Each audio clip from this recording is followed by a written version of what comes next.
अस्सलामुअलैकुम वरहमतुल्लाहि वबरकातुहू। इंशाअल्लाह आज हम मुझे कुछ कहना ये सबक क्या बाक़िया बक़िया सफ़हा और बक़िया जो है हम पढ़ेंगे। ठीक है। एक मर्तबा मैं तेल अवीव में था और इसराइली अखबार पढ़ रहा था। गुज़िश्ता बम के धमाके में कई लोग मारे गए थे और हमास ने हड़ताल भी किया था, लेकिन इस अखबार ने अपने सरवरक पर एक शरीफ यहूदी की तस्वीर शाये की जिसने 5 साल के अंदर अपनी बंजर ज़मीन को बड़ी मिक़दार में अनाज और गेहूँ को उगाने वाली ज़रख़ेज़ ज़मीन में तब्दील कर दिया। Now, he's saying that once upon a time I was in Tel Aviv, so and I was reading the Israeli newspaper, and in that newspaper there was a news about the bomb blast, the bomb blast in previous day. Okay. And many of them were killed, and the people of the Hamas were they were on strike. हड़ताल बोले तो strike. Okay. लेकिन इस अखबार ने अपने एक सरवरक पर एक शरीफ यहूदी की, and but in this newspaper there was a paper, वरक बोले तो paper. Okay. There was for example, there will be many sheets or in newspaper. So in one sheet I just see what a news about a man, a Yahudi man.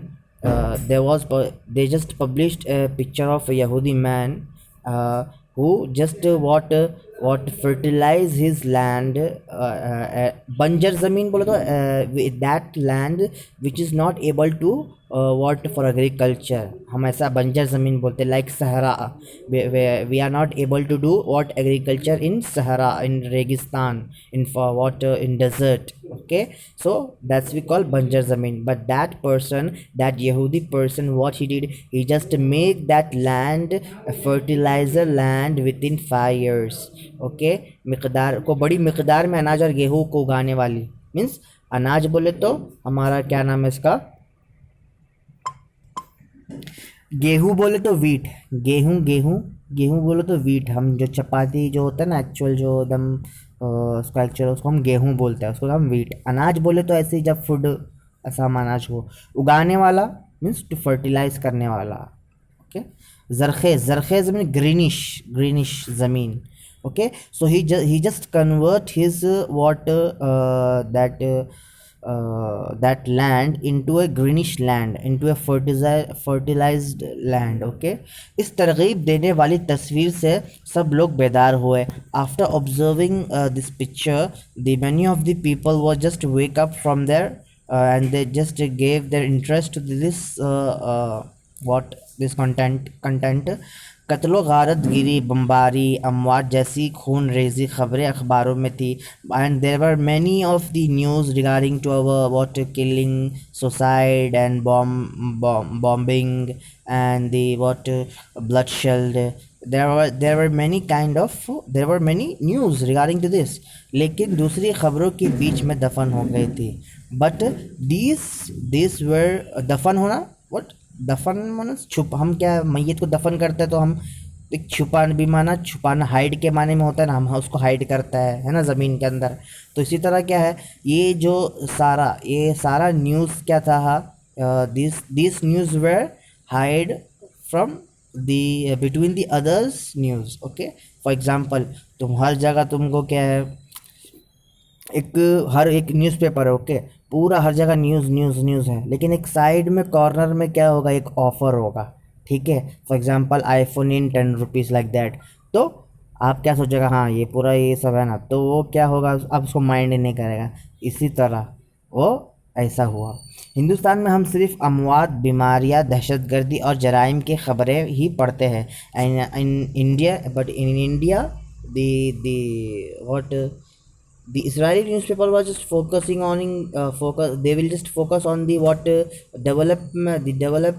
development of the Israel which person is going is which person is what doing well in his life, is creating about his creation like that. But in India, what news will just show us, they will just highlight the the bombing and the what killing news and the crime news, everything, the terrorism, the all the pandemic situation, and the further viruses. They will just focus on that, but they will never focus on the development of the people of our country, the people of our nation. हम इस तरह का मनफी मिजाज क्यों रखते हैं? Why do just keep this negative ideas and views? एक और सवाल ये है कि एक कौम परस्त बाशिंदा होने के नाते हमने गैर मुल्की चीज़ों को अपने जहन में क्यों मुसल्लत कर लिया है? And we are very extremist of our nation, we are very proud of our nation, and according to बाशिंदा बोले तो रहने वाला, यानी फॉर एग्जांपल मैं हिंदुस्तान का बाशिंदा हूँ, means I am Indian. Okay, मैं फॉर एग्जांपल मैं केरला का हूँ, मैं केरला का बाशिंदा हूँ, मीन्स आई एम केरलियट। ओके, समझा ऐसा? तो बाशिंदा तो रहने वाले को हम क्या बोलते हैं? बाशिंदा। तो एक कौम परस्त बाशिंदा यानी एक इंडियन, अच्छा इंडियन। कौम परस्त बोले तो एक क्या, फॉर एग्ज़ाम्पल अगर तुमको कोई क्या बोलेगा, तुम अपना फॉर एग्ज़ाम्पल मैं कौम परस्त नहीं है, क्यों? मुझको मैं बाहर कहीं और जाकर शिफ्ट होकर फिर इन केस अगर फ्यूचर में इंडिया को कुछ ऐसा प्रॉब्लम हो तो मैं उसको एक सपोर्ट नहीं होता है, तो मैं क्या है, कौम परस्त नहीं है। फॉर एग्ज़ाम्पल अभी आपका केरला, ओके, केरला अगर केरला में कुछ इश्यू हुआ है तो आप क्या करेगा? सोशल मीडिया का ज़रिए according through you will just support your Kerala by through what, through social media, by or doing some protest like that, by or conducting some kind of program. You will support this support the issue of what's going on in Kerala. Okay, so the same way, what is the Indian people, those who are very interested and those who are very what हाँ com परस्त है, वो लोग क्या करेगा? they will just set in their mind that we want the others countries technology, we want the others culture, the others countries culture, we want our western culture. okay, गैर मुसलत कर लिया, हमें गैरों मुल्कों की टीवी चाहिए, we don't want our Indian TV, but we need the style form of our the Gulf style of the Gulf style TV, like foreign country TV like that. गैर मुल्कों की shirt, we don't like our kurta pajama, we want we just like the shirt of the foreign countries. हमें गैर मुल्की technology चाहिए, and we don't want our the technology of our nation, but we want technology of other country. हमने हर दर आमदती चीज़ों को अपनाने का जहन में क्यों बना लिया है? दर आमदती बोले तो यानी बाहर से आने वाली चीज़, यानी अभी जितने भी टेक्नोलॉजीज़ है तो ये तो क्या जापानीज़, या तो फिर चाइना, या तो फिर जापान, क्या बोलते हैं, जर्मन, ऑस्ट्रेलिया, या फिर हमारा हमारा नहीं, हमारा अर्थ का अमेरिका, हमारा यूनिवर्स का अमेरिका, फिर इसी तरह बहुत सारा कंट्री है, रशिया, उसका बहुत सारा क्या टेक्नोलॉजीज़ वगैरह क्या है इंडिया में है ना? तो हमने दर आमदती चीज़ों को अपनाने का जहन क्यों बना लिया है? Why did you just set our mind that we want everything from Gulf, from other countries? We are just using everything, the many of the technologies are from the western और द फॉरेन कंट्रीज़। क्या हमने ये समझा नहीं कि खुददारी अपने बल और अपने वसाइल से पैदा होती है? we never understand what's the ego, not egoistic but self respect. खुददारी बोले तो सेल्फ रिस्पेक्ट है। हम फॉर एग्जांपल हमको सेल्फ रिस्पेक्ट समझता है ना, हमको भी कुछ क्या इज्जत है ना? We can develop our this nation, we can do all things with the help of on people. Okay, ये लेक्चर देने के लिए जब मैं हैदराबाद आया तब एक 14 साल लड़की ने मेरा दस्तखत तलब किया. when I just came to Hyderabad to just deliver this lecture, so at that moment a little girl she just came to me and just she was asking me an autograph. क्या दस्तखत बोलो तो actually sign है, बस हम ऐसा fans होता है ना, सो प्लीज़ एक वन ऑटोग्राफ ऐसा बोलते हैं ना, तो वहाँ पे दस्तखत से मुराद क्या, ऑटोग्राफ। ओके, मैंने उससे पूछा ज़िंदगी में तुम्हारा मकसद क्या है। So now the APJ Abdul Kalam he is saying, he asked to that girl, what do you want to, what's your what मकसद, what's your aim, what's your goal in future. Okay, ज़िंदगी, what's the goal, what's the future, what's your aim of your life, what's the goal of your life. So she just replied, मैं तरक्की याफ्ता हिंदुस्तान में रहना चाहती हूँ. I want to live my life, the whole my life, entire my life in the developed India, in developed country means India, in developed India. Okay, developed India. इस लड़की के लिए तुमको और मुझको तरक्की याफ्ता हिंदुस्तान बनना होगा. For this little girl we have to just work for our country, we have to make our country developed. Okay, तुम्हें ये ऐलान करना चाहिए कि हिंदुस्तान तरक्की पजीर मुल्क नहीं है.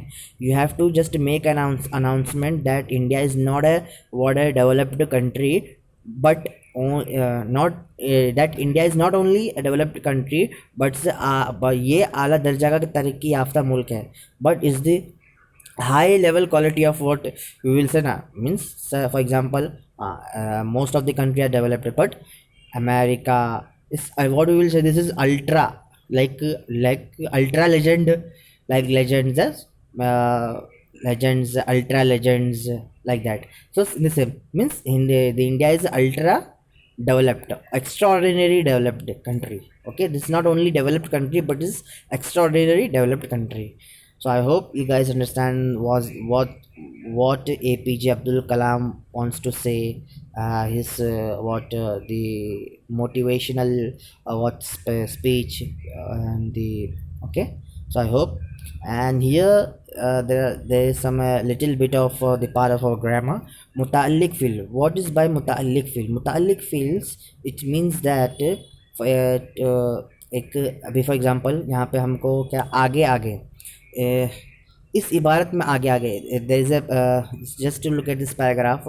एपीजे अब्दुल कलाम हिंदुस्तान को तरक्की की राह में आगे आगे चलाना चाहते थे. तो this is a paragraph. Okay, तो इस इबारत में आगे आगे बहुत जल्दी कामयाबी की जाए. Okay, wait a minute. तो आगे आगे दिस वन, आगे आगे एंड बहुत जल्दी कामयाबी के साथ ही, this three there are three what highlights वगैरह चंद ऐसे अल्फाज हैं जो इसके साथ आने वाले अफ़आल को खुशी से ज़द करता है. सो अभी ये आगे आगे के साथ जो भी जितना भी अफ़आल आएगा, सम अफ़आल विल, सो कुछ ऐसा feel to just connect some kind of feel with this in type of this, like आगे आगे in बहुत जल्दी कामयाबी, like that. If you will just connect or just add some feel, so and it gives us some speciality, some खुसूसियत और कमियत और some speciality और what कमियत बोले तो खुसूसियत का ऑपोजिट हम क्या बोलते हैं, स्पेशलिटी का जो स्पेशल नहीं होता है, यानी किसी का क्या डिसेबिलिटी या तो फिर स्पेशलिटी को जाहिर करने के लिए वो आता होगा. फॉर एग्जांपल आगे आगे चलना चाहते हैं मीन्स चलना, तरक्की की राह में चलना चाहते हैं. हम ऐसा भी बोल सकते था कि अब्दुल कलाम हिंदुस्तान को तरक्की की राह में चलाना चाहते थे, सॉरी चलना नहीं, चलाना चाहते थे, हम ऐसा भी बोल सकते हैं. लेकिन आगे आगे चलाना ना मीन्स इस अल्ट्रा मीन्स डबल मीनिंग देता है हमको ऐसा. फिर बहुत जल्दी देखो यहाँ पे कहा है, उनकी तकरीर लोगों के दिल में बहुत जल्द घेर कर लेती है. असल में यहाँ पे कुछ बहुत जल्द घेरना मीन्स इन्फ्लुएंस करना हो. यहाँ पे माना घेरना एक्चुअल मीन्स कवर करने के माने में है, लेकिन यहाँ पे क्या है, इन्फ्लुएंस करने के माने में. ओके, उनकी तकरीर लोगों को दिल में बहुत जल्दी घेर कर लेती थी, है ना.